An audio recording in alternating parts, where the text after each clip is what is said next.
श्रीमद्भागवत महापुराण माहात्म्यम अध्याय क्रमांक 5। धुंधुकारी को प्रेत योनि की प्राप्ति और उससे उद्धार। श्लोक क्रमांक 7 के पश्चात। वित्तं हृत्वा पुनश्चैनं मारयिष्यति निश्चितम् अतोऽर्थगुप्तये गूढमस्माभिः किं न हन्यते। निहत्यैनं गृहीत्वार्थं यास्यामो यत्र कुत्रचित् इति तानिश्चयं कृत्वा सुप्तं सम्बध्य रश्मिभिः पाशं कण्ठे निधायास्य तन्मृत्युमुपचक्रमुः। त्वरितं न ममारासो चिन्तायुक्तास्तदाभवन् तप्ताङ्गारसमूहांश्च तन्मुखे हि विचिक्षिपुः। अग्निज्वालातिदुःखेन व्याकुलो निधनं गतः तं देहं मुमुचुर्गर्ते प्रायः साहसिकाः स्त्रियः। न ज्ञातं तद्रहस्यं तु केनापीदं तथैव च लोकैः पृष्टा वदन्ति स्म दूरं यातः प्रियो हि नः आगमिष्यति वर्षेऽस्मिन् वित्तलोभविकर्षितः। स्त्रीणां नैव तु विश्वासं दुष्टानां कारयेद्बुधः। विश्वासे यः स्थितो मूढः स दुःखै परिभूयते।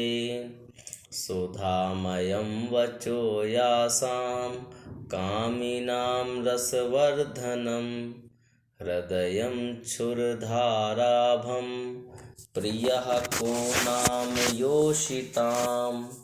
संहृत्य वित्तं तायाताः कुलटा बहुभर्त्रकाः धुन्धुकारी बभूवाथ महान् प्रेतः कुकर्मतः। वात्यारूपधरो नित्यं धावन् दश दिशोऽन्तरं शीतातपपरिक्लिष्टो निराहारः पिपासितः।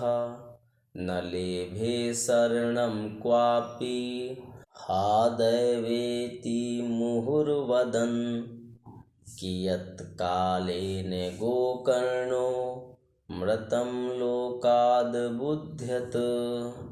अनाथं तं विदित्वैव गया श्राद्धं चीकरत् यस्मिंस्तीर्थे तु संयाति तत्र श्राद्धम वर्तयत। राजा यह सारा धन छीनकर इसे निश्चय ही प्राणदंड देगा। जब एक दिन इसे मरना ही है तब हम ही धन की रक्षा के लिए गुप्त रूप से इसको क्यों ना मार डालें। इसे मारकर हम इसका माल मता लेकर जहाँ कहीं चली जाएंगी। ऐसा निश्चय कर उन्होंने सोए हुए धुंधुकारी को रस्सियों से कस दिया और उसके गले में फांसी लगाकर उसे मारने का प्रयत्न किया। इससे जब वह जल्दी न मरा तो उन्हें बड़ी चिंता हुई। तब उन्होंने उसके मुख पर बहुत से दहकते अंगारे डाले। इससे वह अग्नि की लपटों से बहुत छटपटाकर मर गया। उन्होंने उसके शरीर को एक गड्ढे में डालकर गाड़ दिया। सच है, स्त्रियां प्रायः बड़ी दुस्साहसी होती हैं उनके इस कृत्य का किसी को भी पता न चला। लोगों के पूछने पर कह देती थीं कि हमारे प्रीतम पैसे के लोभ से अब की बार कहीं दूर चले गए हैं, इसी वर्ष के अंदर लौट आएंगे। बुद्धिमान पुरुष को दुष्टा स्त्रियों का कभी विश्वास न करना चाहिए। जो मूर्ख इनका विश्वास करता है उसे दुखी होना पड़ता है। इनकी वाणी तो अमृत के समान कामियों के हृदय में रस का संचार करती हैं, किंतु हृदय छुरे की धार के समान तीक्ष्ण होता है। भला इन स्त्रियों का कौन प्यारा है? वे कुलटाएं धुंधुकारी की सारी संपत्ति समेटकर वहां से चंपत हो गईं। उनके ऐसे न जाने कितने पति थे, और धुंधुकारी अपने कुकर्मों के कारण भयंकर प्रेत हुआ। वह बवंडर के रूप में सर्वदा दसों दिशाओं में भटकता रहता था तथा शीत घाम से संतप्त और भूख प्यास से व्याकुल होने के कारण हा देव चिल्लाता रहता था, परंतु उसे कहीं भी कोई आश्रय न मिला। कुछ काल बीतने पर गोकर्ण ने भी लोगों के मुख से धुंधुकारी की मृत्यु का समाचार सुना। तब उसे अनाथ समझकर उन्होंने उसका गया जी में श्राद्ध किया, और भी जहाँ जहाँ वे जाते थे उसका श्राद्ध अवश्य करते थे।